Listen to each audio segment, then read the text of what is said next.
ለአንዲት ሀገር በተለይም ለግብርና መች ለሆነች ሀገር ለኢኮኖሚው እድገት የግብርናው ዘርፍ የማይተካ ሚና ይጫወታል።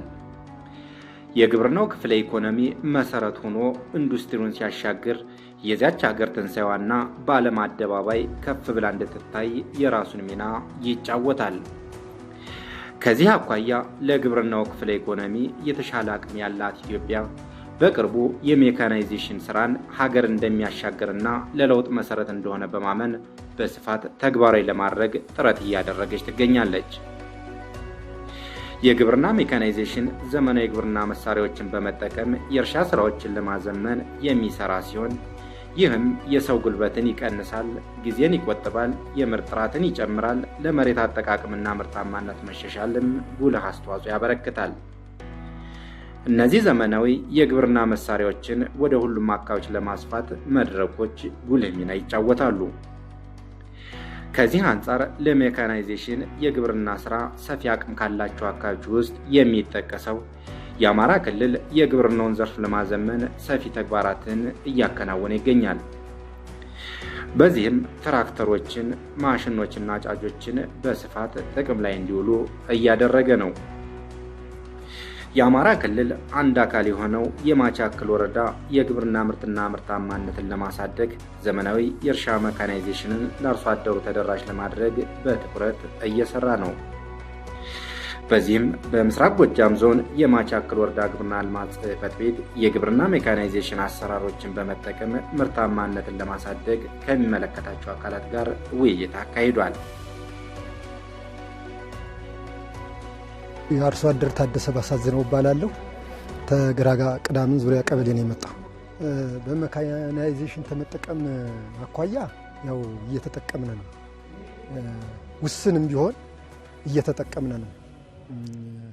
ዙሮ ግን አሁን በእውነት ምርትና ምርታማነትን ለማሳደግ እኔ አሁን እንደ ጥያቄም ጥያቄ አለኝ። ምርትና ምርታማነትን ለማሳደግ ከተፈለገ አንደኛ ምርጥ ዘር፣ የተጣራ ምርጥ ዘር ለአርሶ አደሩ መቅረብ አለበት። አሁን የነበረውና ድሮ የነበረው ምርጥ ዘር አሁን ስናመዛዝነው በጣም ልዩነት አለው።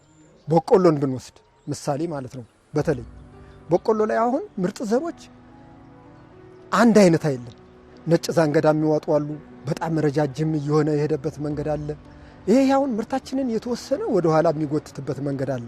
አንዱዓለም ነውጎ እባላለሁ። የማቻክል ወረዳ አስተዳዳሪ ነኝ። በዛሬው ዕለት እንግዲህ እንድንወያይ የፈለገ ነው በዋናነት የሀገራችንን ኢኮኖሚ ከፍ በሚያደርገው የሜካናይዜሽን የስራ ዘርፍ ላይ ነው።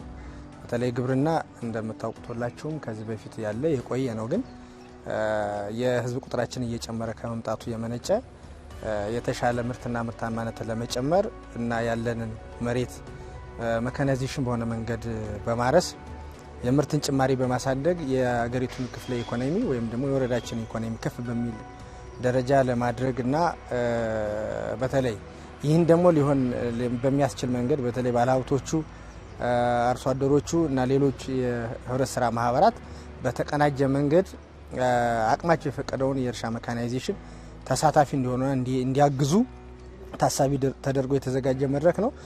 ግብዓትን አሁን ድሮ የምንጠቀመው ግብዓትና አሁን የምንጠቀመው ግብዓት በጣም ልዩነት አለው። ድሮ መሬቱ በውስን ይጠቅመን ነበር። አሁን ደግሞ ጨምር እያለ ነው። ታልጨመር ነው ቅመስ ብለ ነው የምንሄድ ተሆነ መልሶ ቅመስ እያለ ነው። ስለዚህ ግብዓት አሁን በሰፊው አርሶ አደሩ አሁን በጣም በእውነት ታንድ ግብርና ባለሙያ ያላነሰ አሁን ገብቶታል እና ግብዓት በወቅት መቅረብ አለበት። ግብዓት አሁን ባለፈው ዓመት አሁን እኛ ምሳሌ ይወረዳ ላይ ነው የወሰድነው። ቢቻል ቀበሌ ድረስ የሚገባበት መንገድ ቢመቻችልን አሁን ስራ በእውነት ወደ ሜካናይዜሽን ምርትና ምርታማነት ወደ ማሳደግ የምንገባት ሆነ እነዚህ ነገሮች መሟላት አለባቸው። አንዳንድ ጊዜ እኛ ጋር ያው መመሪያውን በቅንነት ከመተርጎም የመነጨ ሊሆን ይችላል፣ ከፍራትም የመነጨ ሊሆን ይችላል። ግን በአንዳንድ በሚያጠፉ ግለሰቦች ላይ ሌሎች እንዳያለሙ የሚያግድ ሁኔታ ነው ያለው። ይሄን የምንፈታው በመቀናጀት ነው፣ በመገፋፋት ሳይሆን ተቀናይተን ከባንኮች ጋርም ከኛ ከአመራሩ ጋርም ከግብርና ተቋም ጋርም ከህብረት ስራ ማህበራት ተጠሪ ጽህፈት ቤት ጋርም የጋራ ቅንጅት ፈጥረን ይሄ ችግር እንዲፈታ የተሻለ ውጤት እንዲመጣበት ለማድረግ እንሞክራለን።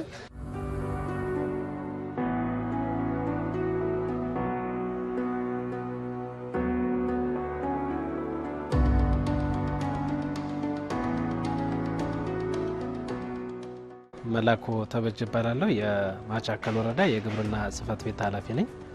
ያው የግብርና መርህ የጀመረው ኢትዮጵያ ከጀመረችበት ጊዜ ጀምሮ ማለት ይቻላል በአንድም በሌላም ባህላዊ ስርዓቱን ተከትሎ ነው ግብርና የጀመረ። ያም ይሁን ግን ቢያንስ ከተወሰነ ዓመት ወዲህ አርሶ አደራችን ቴክኖሎጂን ወይም ደግሞ ሜካናይዜሽንን እየተላመደው መጥቷል።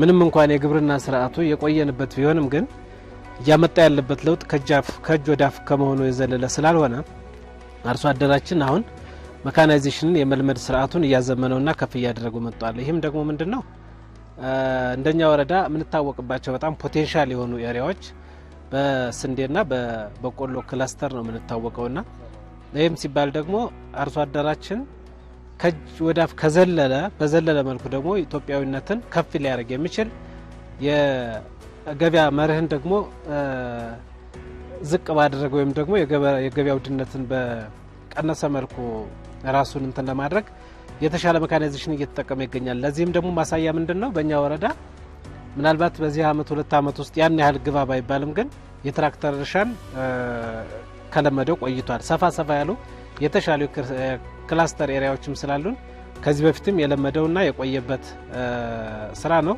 ፕላስ ወደ መሰብሰቡ ደግሞ ብንመጣ ምንድነው በወረዳችን ምንም እንኳን የተሻለ ኮምባይነር ለጊዜው ከዚህ በፊት ባይኖረንም ግን አነስተኛ የበቆሎ መፈልፈያ ከ29 በላይ አሉን።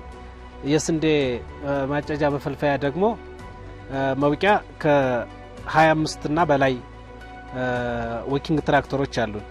የነዚህን ጥቅም እያየው ስለመጣ አሁን ላይ የአርሶ አደሩ ፍላጎት ወደ ሜካናይዜሽን እዚህ ግባ የሚባል የሚያስቸግር አይነትና አዲስ ለሲስተሙ አዲስ እየሆነ አይደለምና አርሶ አደራችን በጣም ትጉህ ሆኖ ወደ ሜካናይዜሽን ለመቀላቀል ዝግጁ ነው።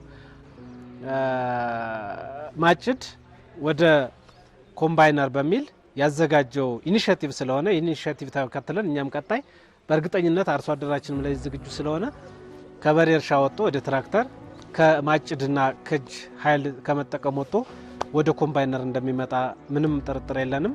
ምናልባት በቀጣይ በውጤት እንደምንገናኝ ተስፋ አድርጋለሁ።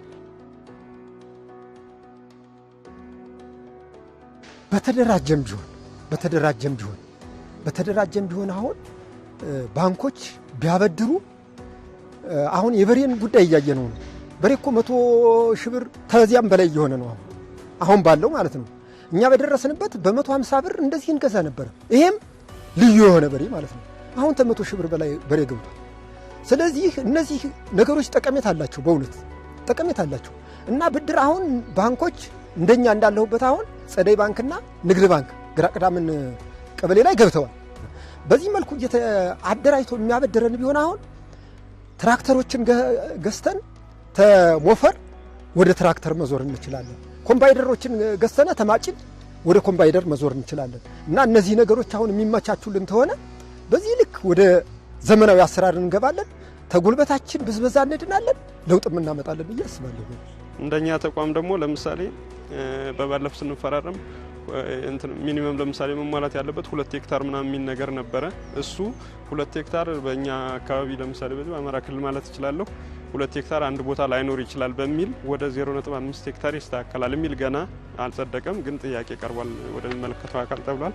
ሌላኛው ወለድን በተመለከተ ነው። እሱም ወደ 14% ይሻሻላል የሚል ነገር አለ። ሌላኛው ይሄ ማሽነሪ ወይም ደግሞ ኮምባይነር ማስመጣት የሚችሉ ማህበራትም ሊሆን ይችላሉ፣ አቅም ካለ በሌሎች የተሰባሰቡ አካላትም ሊሆን ይችላሉ። እነሱ ለሚያቀርቡት 35% የማሽነሪ ዋጋ ማለት ነው መቆጠብ አለባቸው ወይም ማስያዝ አለባቸው ይባል ነበር። እሱ ወደ 25% ይስተካከላል የሚል መረጃ ደርሶኛል።